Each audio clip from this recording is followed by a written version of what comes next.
Now, there has been widespread outrage against the treatment of African and Indian students trying to flee Ukraine, with social media posts showing disturbing footage of Border Patrol agents saying there's only space for Ukrainians.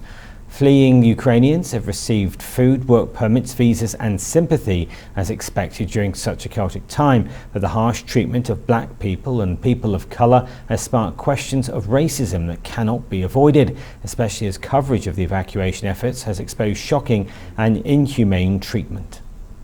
Well, joining us live from Texas, let's bring psychotherapist and immigrant advocate Dr. Ngozi Okose. Thank you very much, Dr. Ngozi, for joining us. We've seen Trevor Noah has made comments. It's made the news across the world today. Do you think his comments are valid, that the fact is that for some reason it is being seen that Africans, Indians, Asians are being treated differently at the borders neighbouring Ukraine? Yes, and I'm sure many people will not be surprised to see this. I live in the United States, and we experience this every day in our workplaces, with our children, in the society. So when we saw that happening, unfolding, it was like, wow, even in this precarious situation, even with this, at this moment, we are seeing that racism unfold. That was it's a tragic situation and it's a very unfortunate situation. And it's so painful because being an immigrant is very hard. It's hard enough. You are dealing with being displaced from where you are, your country. We are here for different reasons, some by choice, some not by choice. And it's so difficult to see you treated that way. Here we are called the people of color. That's the word that is used, people of color. And it's not just blacks, mostly people of color. You can see what happens in the southern border of United States as against what happens in the northern border of United States. That will just show you how people of color are treated all over the world. But the most unfortunate thing is that in this time of tragedy, as we watch this unfold, this heart-wrenching thing unfold, we are seeing people being turned back. People not allowed to bus to cross the border because of the color of their skin. People not allowed to ride a train because of the color of their skin. This ultimately will impact many of these members a lot, long term. Right now, we are looking at the physical impact. We're looking at food. Are they getting food? Are they getting shelter? Which is the basic human need.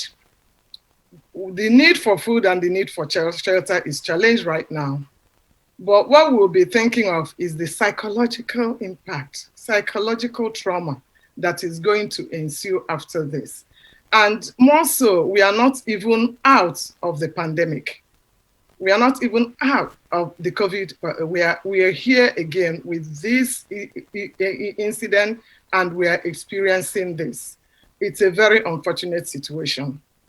And very quickly, before you go, because sadly we're running out of time. I mean, there was a report that a young man from Congo basically was refused access across the border, was basically told you can't go to safety, but said we'll give you a gun and you can fight for Ukraine. I mean, clearly no fairness in that. It's and secondly, what must go through their mind when basically they're being told, well, you're not good enough for safety, but you can put your life on the line and try to defend the country you're trying to flee from? Yeah, what I saw that, and I was thinking. I said, if I'm this man, what will I be thinking now? I'll be thinking injustice. I'll be thinking unfairness. I will be thinking fear. Now, the women and children are allowed to go through the border. For some of us who have been watching this, we see so many blacks who are female who are not even allowed to cross the border. So, and this is a traumatizing situation. The mindset, the emotional pain that these people are going to go through over time we cannot, we can't even imagine. You know, it's an unfortunate situation. We suffer it.